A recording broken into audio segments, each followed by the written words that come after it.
All right, everybody, welcome back to the channel. On this week's episode, magical items. I definitely didn't put this together in all of today. All right, so we will be going over magical items for both players and DMs. So, what form do magical items come in? Well, they come in sources for arcane. This is normally going to be used by sorcerers, warlocks, and wizards. And some of the magical martials, I would include paladins, the fighter subclass, the eldritch knight, and the rogue subclass, the also for range as well, and the rogue subclass, the arcane trickster. Their armaments. This will be normally weapons or armor. This will be good for barbarians, fighters, paladins, and rangers, as well as the martial casters, some warlock builds, um, and maybe some builds for druids and clerics as well. The implements. This will be all of your little gadgets and other buffs that don't really fit into these two categories, um, which are good, which the book suggests for bards, monks, and rogues, so a lot of the experts. And then finally, relics. This is our implements also have potions in it as well. Then there's relics, which are good for druids and clerics, and mostly paladins as well. I don't know why they didn't include that in there. Probably because armaments are more important. So a lot of your some more supportive magical focus are going to come in there.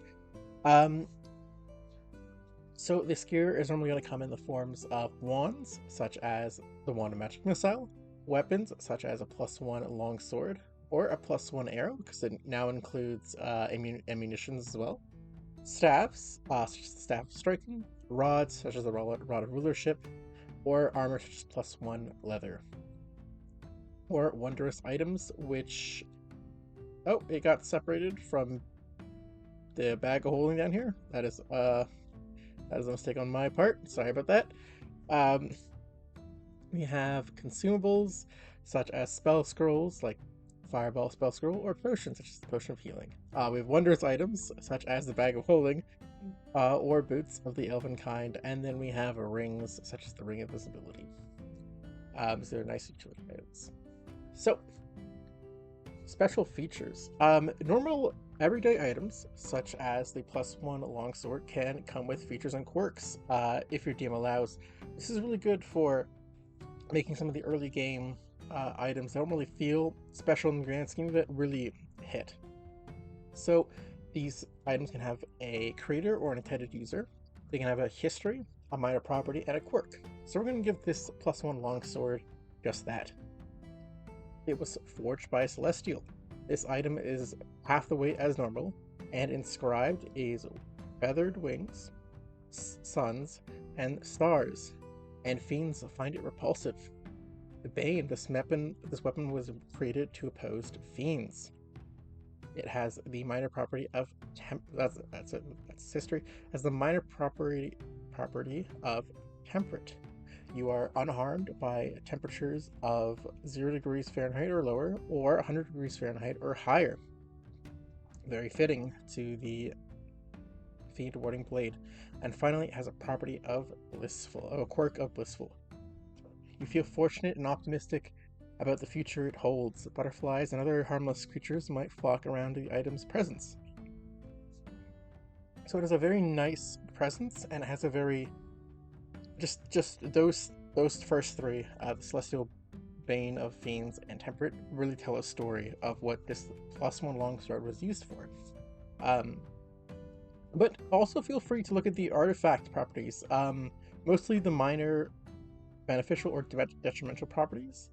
I wouldn't go past the minor stuff because they could be quite powerful, and again, this is artifact level magical properties, but it is there in the same area as these special features and quirks.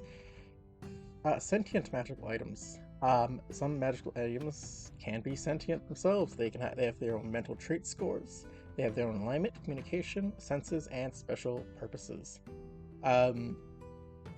I will keep a lot of these hidden because this is more of a DM's side. Keep what it could be a little bit secret. But you can. Man, I left the some of that math out there. But you can have conflict with these items. When the wearer is sentient magical items in a manner opposed to the item's alignment or purpose, a conflict can arise. When such a conflict occurs, the item bearer makes a charisma saving throw. We're just going to ignore the math here. On a failure, the save, the on a on a failed save, the item makes one or more of the following demands. The item demands that its bearer pursue the item's goal to the inclusion of all other goals. The item demands that the bearer dispose of anything the item finds repugnant. The item demands to be given to someone else, or the item insists on being carried or worn at all times. If the bearer still refuses to comply with these demands, the item can do any of the following: make it impossible for the bearer to attune to it, suppress one or more of its active properties, attempt to take control of the bearer itself, whereupon the bearer needs to make a charisma saving throw. So you can be possessed by the item, which is really cool. So this works well with people with opposing alignments, like a very evil weapon or magical item, or a very good magical item with a very evil character. Same thing with lawful and chaotic too. Very interesting. So what generally changed? The good thing is that most potions are now a bonus action to drink. And in addition, you can actually mix 2 potions together. Keep in mind, there's a 35% chance of something going wrong, and it only gets like worse in that area. There's a really good chance of something going good, but we're just focusing on the bad right now. As for armor and weapons, they have more variety now of enchantments that they can be given. So something like a flame tongue, which is normally just a sword, it can now be applied to most weapons. And same thing goes for the armaments as well, the armor. We'll see later when I give some examples.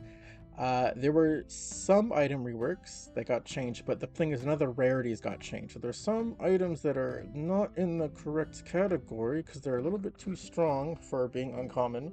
I'm looking at you, Boots of Flying. But there are some nerfs. Some of the uncommon ones, such as Magic Missile, which now can only use half of its charges at once, so it's tempered on the amount of shotgunning you can do with it. Minigun shots what you can do with it. And the Web of Wand, which got its DC lowered to its standard, how the spell scrolls would make it. So it got set to a nice healthy balance. They're not bad or anything, they're just now not as strong as they used to be. I would put them like maybe from S to A for these magic weapons. And now finally, if a spell is cast on a magical weapon that requires concentration, the caster now must maintain it. This was not always the case for all weapons. Some of them might be, some of them might not, but now it is. Now the item no longer maintains the concentration, it's now you as the caster. And now you can craft magical items. You need the Arcana Proficiency, first off, and then you need the right tool. There are multiple tools you need for crafting, and you gotta pick which ones you want. We'll get into crafting later. So this is another thing suggested, the wish list, or more importantly, magical items for the campaign are not actually needed.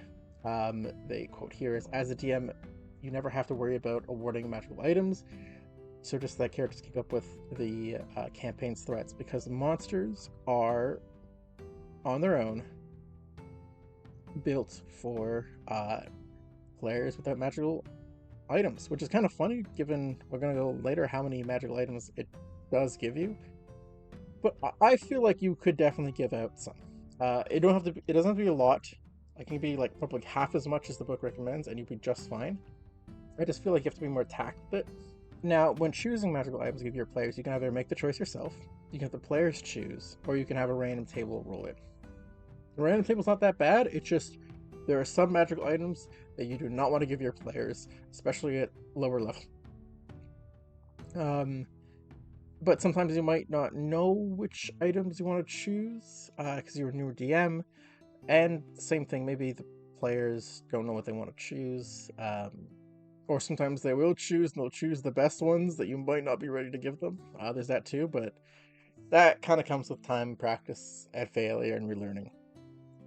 But what the book does suggest is a wish list. Encourage your players to keep a wish list of magical items they hope to find over the course of the campaign. If you award magical items but don't have any specific magical items in mind, you can pick from the appropriate rarities from your players' wish list. Great, I already do that already. Well, I just straight up ask, hey, what magical item do you want? But now the DMG is encouraging to do it for you, so that's nice. So now magical items and their cost. A common magical item can often be bought in a town or city, while uncommon and rare can be only found in cities. Rare magical items and legendary can only be sold in wondrous locations such as the city of Brass or Sigil. So this is outer planar stuff and going beyond, so most likely rare items are the only ones you can purchase, while very rare and legendary you have to seek them out specifically. And in addition, with the magical costs, if magical item incorporates an item that has a purchase cost, that item's cost is added to the magical item's value. So a +1 plate armor, for example, needs the value of the plate armor, which is 150 gold pieces, plus the 400 pieces for it being a rare item, which will give us a total of 5. Wait, did I say 100? I meant 4,000 plus 1,500, which will give us the total of 5,500. Nice. We can go through the list here. So you'll notice that consumables are half as much. They strictly just cost half as much. And spell scrolls, they're a little bit different. They have a different scale. So you can see common cantrips are 30 gold pieces, while the first level are 50 gold pieces. So the next step is normally along the same line as the consumables, as you can see here. It kind of breaks down at the legendary level, where a 9th level spell is 100,000 gold pieces, while the 8th level is only 30,000. But it's a 9th level spell, so it's probably why even the consumables only 10,000. So here's the list. We'll keep it up for another 3 seconds. 3, 2, 1. Crafting magical items. Proficiency. You need proficiency in Arcana and the right tool for the right job. I really want to make that Artificer video, but you guys didn't vote that way, so we're gonna make it later. I really think because of these rules, the Artificer's crazy. So for armors, you're gonna need leathers, tools kit, smith's tools, or reaver's tools, depending on what armor you're gonna make. The more metallics and higher AC armor is gonna go with leathers. But we're going with smith's tools. If you need like leather work done from the leather armor sets for the light armor, then you're gonna go with leather worker's tools. For potions, you can either make them through alchemist supplies or herbalism kit. For rings, you need a jeweler's kit. For rods, staffs, and wands, you'll need a woodcarver's tools. For scrolls, you need cartographer's supplies. For weapons, you'll need leather worker's tools, smith's tools, or woodcarver's tools, depending on what kind of weapon it is. Again, for most metals, you're going to need the smith's tools. For stuff like bows, you're going to need, or even, I'm pretty sure crossbows also need the woodcarver's tools. I don't know what needs leatherworks at the top of my head, but there's that. And then finally, for wondrous items, you'll need tinker's tools or the tool that required to make the non-magical version of the item it was based off of. So, crafting part 2. Spells. A magical item is allowed to cast any spell from it. You must have...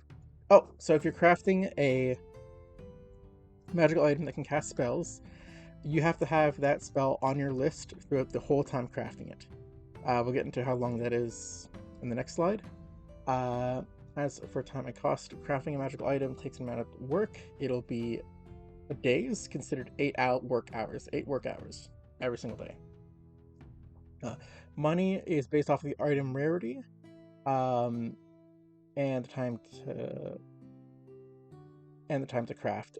The money is normally going to be half as much as the item would be. So it'll be probably the same price as a consumable. It just takes time to create. But that's the benefit you're getting out of it, is that it costs half as much. You can also get assistants. Here you combine their efforts to shorten the work's crafting time, divide the time needed to create an item by the number of characters working on it. Normally, only one other character could assist you, but the DM might allow for more assistance. Nice little teamwork when crafting magical items, especially in your Bastion. Another video I wanted to make, but that was voted on, so I will do it next time. So, crafting magical items, this is just for how many days it costs. Remember, it is, I'm gonna go up the list here, it is half the cost of everything here. So the common magical items you make are going to be 50 bucks, 50 gold. The consumables are going to be 25, and the spell scrolls, cantrips, are going to be 15, and the first level are going to be 25 as well. It will take quite the amount of time, though. This is a little bit more than it used to take in the past with Xanathar's Guide. So now, a common magical item will take 5 days to craft, while the uncommon will take 10. Consumables will take half as much, going up here. There's a bit of a jump between uncommon to rare, which is 10 to 50, and then from 50 to very rare, which is 125, and then that's doubled again for legendary, which is 250. So that's basically a year. So if you get through those long form campaigns and you have a year's worth of downtime, you can get right on that magical item. And then consumables are half that time, as you can see here. So the half a day's work will be 4 hours added to common and very rare. You don't actually have to do it all in one sitting. The only one that it actually does mention they have to do all in one sitting is for the cantrips and for the first level. These have to be done all in one sitting. I don't know why that is. I would honestly just not worry about that and just do it the amount of hours worked on. So yeah, there's different times for the spell scrolls. You can see here on the list. I will leave that up for the next 3 seconds. 1, 2, 3. So the fun spellcrafting and spelling magical items. So they use the same spellcasting modifier, the DCs and the bonuses, as the spell scroll casting table. The only thing is that you cannot get 9th level it's spelled magical items, because that would be really strong. I mean, 8th level is already really strong. So for weapons, you can enspell any conjuration, divination, evocation, necromancy, or transmutation spell into it. You have to have the spell itself on your sheet, and you have to have the right tools and arcana proficiency to go it down. With armaments, it is now abjuration or illusion. So unfortunately, you cannot inscribe any enchantment spells onto any of the martial gear. Now, the last one for the magical characters are staves. This can be any spell school, but because it's a staff, it can only be attuned to any spell caster. So unfortunately, we have no barbarians being able to cast what is an enchantment spell? Charm Person. I don't know why they would want to, but that just can't happen. I'm sorry, barbarians. So each of these staffs has each of these magical items have 6 charges. They regain 1d6 every single day daily at dawn. And while holding them, you can use 1 charge to cast a spell. So just make sure when you have someone wanting to craft these spells, or even giving these spells out, you make sure it's not something too overpowered, such as an Enspelled shield with the spell shield. That is a lot of uses of shield that you do not want to give your players. It is too strong. Something more like maybe a staff that casts Identify. That would be fine. Identify is a useful spell. It is not a game-breaking spell. It is Identify. So think more on the lines of that, and less on the lines of the Dagger of Fireball. Just even that, how much would the Dagger of Fireball be? So it's a... Fireball is an uncommon, so 300, but it's half as much. So it's 150 for 5 days. Yeah, that, you see? you can work 10 days, spend very little gold to make the Dagger of Fireball, and it would be too strong. So players, or mostly DMs, don't let your players have the really strong spells at lower levels. Just understand your limits. Um, the only other thing is for the staff. If you use your last charge, it has the chance of breaking like all their staffs do on one. That becomes normal. So how many magical items should you give to your party? This book assumes a party of 4, and I went in and all these little plus or minuses here is per player you either don't have or do have extra. If you have one less, then you can get rid of 1.5 common magical items that you would have given to players. If you have one more, 5 players, you can add a 1.5 magical items that you wouldn't have before. You can round up or down before, like I would probably round up on the 0.75s, but probably round down on the 0.25s, and the halves can go the other way. So my recommendation is this. As a seasoned dungeon master with over 150 sessions played. In tier 1, they recommend 6 common magical items, 4 uncommon magical items, and 1 rare magical items. Magical, plural. I have divided it into permanent items that they can keep, non-combative items, or actually even consumables. It can actually go either way. At this one, that they can't use in combat, like a bag of holding. As long as your players don't know how to abuse a bag of holding, that is an absolutely fine gift to them. And then up here, because that is an extremely generous thing of giving them a rare item somewhere in this tier, I would either make that consumable or make it cursed. And I will get into why I would do the cursed option, because I think you can do cool things with that. But if you make an item cursed, make sure your players know it's cursed. You don't have to tell them what the curse is, but make sure your players know if I interact with it, it might be great power, but you have to get past the curse. And then after a certain point, you can just have a bunch of consumables because they won't need items, but they could go with permanent items after that. So in tier 1 play, it recommends six common magical items for a party. Make sure everybody has something like silvered weapons. It just does bonus damage on a crit. Other than that, it is a completely normal weapon. Or fun things like the Cape of Blowing in the Wind. Something light and nice. Uncommon, or even Potions of Healing. Potions of Healing are also common items, and this list does not include or take into account what's consumable and what's not. So stuff like that. As for uncommon items, again, I mentioned the bag of holding, or some consumables like greater versions of the healing potions, maybe even spell scrolls you can give them.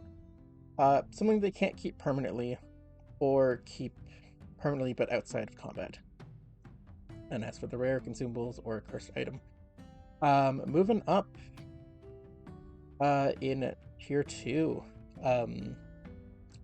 we have more common items they can use. You can probably still give them permanent items here, but they might want more reusable ones to throw away. Well, they're really stacking up on the uncommon items. 17 for a party of 4.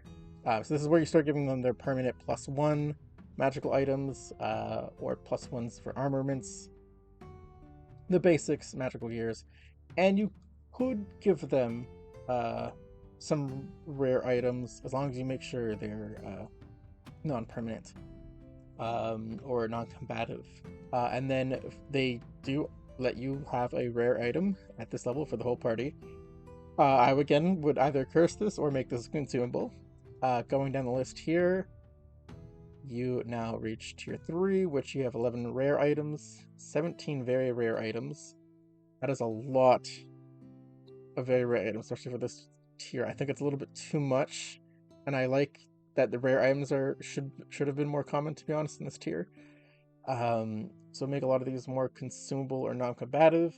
You get access to, again, 2 legendary items as well on average, which is, for me, a bit too much for this tier.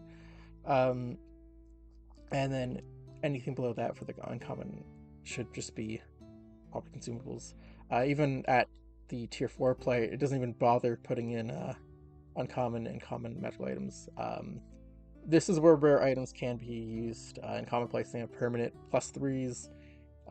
So yeah, this is a uncommon is for +1, rare is for +2s, and very rare is for +3s for weapons. For armaments, it's a little bit more on the higher end in the competitive territory. And there's a special little exception for the legendary items. I think you can give a player a single permanent magical item, legendary magical item, at tier 4 play. Just one though, they're really strong. That or artifacts. And the reason why artifacts aren't on this list, oh my gosh, I forgot to talk about artifacts. Artifacts are considered to be priceless, and are also very strong. Sometimes they're on par with legendary, sometimes they're a little bit more. And the book recommends you only give them to your players for a short amount of time. So I guess they would go more into my consumable territory, so my red area. I don't even think you need to touch them, but you could swap them out for legendary status as well. I think they're pretty much on par with that. So I'll keep this list up for about 3 more seconds. I will be slow this time. 1, 2, 3.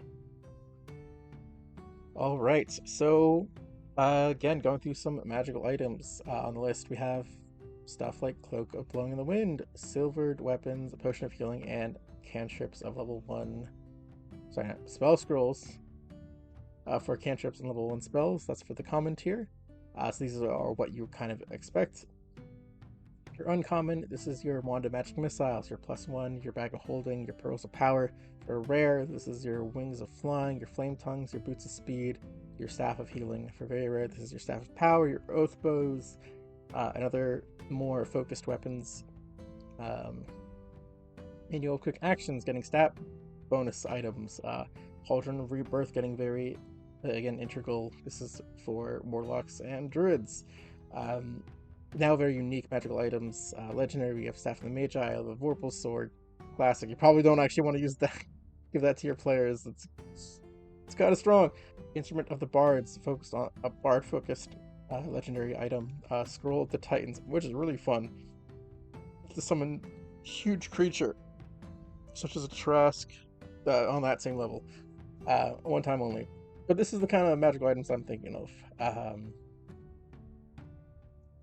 Now, on to my favorite little thing, cursed magical items. I think I've given out a cursed magical item once, and I kind of want to give out more. Cursed magical item has a description specifically that it bears a curse. Most of the methods of identifying the item include the identify spell. Failing to reveal the most methods such as identifying an item, including the identify spell, fail to reveal the curse. So players don't know what the curse is. They're gonna have to attune to it, but you can probably make it clear that an item is cursed. Now, if they do attune and get cursed, they can actually end it with a remove curse spell and be unattuned. But you can go a little bit further and say that they can cure the item of the curse, but it will lower its power. And we're going to use the Berserker's Axe, for example. The Berserker's Axe is a weapon. It can be a battle axe, great axe, or halberd. As I mentioned previously, how weapons now have multiple types. It used to only be a great axe, now it can be any one of those 3. It has a rare and requires attunement. You get a +1 bonus to attack rolls and damage rolls made with this magical weapon. In addition, while you're attuned to this weapon, your hit point maximum increased by 1 for each level you have attained. Curse. This weapon is cursed and can become attuned to it extending the curse to you. As long as it remains cursed, you are unwilling to part with this weapon. Keep it within reach at all times. You also have disadvantage on all attack rolls with any other weapon. In addition, whenever another creature damages you while this weapon is in your possession, you must succeed on a DC 15 Wisdom saving throw or go berserk. And this berserk state with you state ends at the start of your turn. There is no other creature within 15 feet of you. You can see or hear. While berserked, you enrage. You regard the creature nearest to you that you can see or hear you as an enemy. So everyone's an enemy. If there are multiple possible creatures, choose one at random. Each creature of your on your turn, you must move closer to the creature as possible and take the attack action targeting that creature. If you're unable to get you get close enough to that creature with the attack action weapon, your turn ends after you used up all your available movement. If the creature dies or can no longer be seen or hear you, the next nearest creature that you can see or hear becomes your newest target. So, what you could do is you could remove Curse, the Berserker's Axe, but lower its power to a basic +1/+1 uncommon magical axe. And this is an axe that you can probably give your first level party because it's so detrimental, and you can put it in a dungeon or position where they know it's evil or cursed, and it's their choice as the players to pick it up or not. But they don't know why it's cursed, or they don't know how cursed happens. We can go back and implement curses from the major to minor detrimental properties for artifacts onto any weapon that the player might want. But I would only do this if the weapon is at a greater power than they probably should have. So that, I believe, is the end. So that was the 2024 magical items. I hope you enjoyed my little ramble here. If you like my content, please hit that like button. If you disliked it, hit that, or leave your thoughts and opinions in the comments below. If you want to hear more from me, feel free to subscribe, and I'll catch you next Wednesday.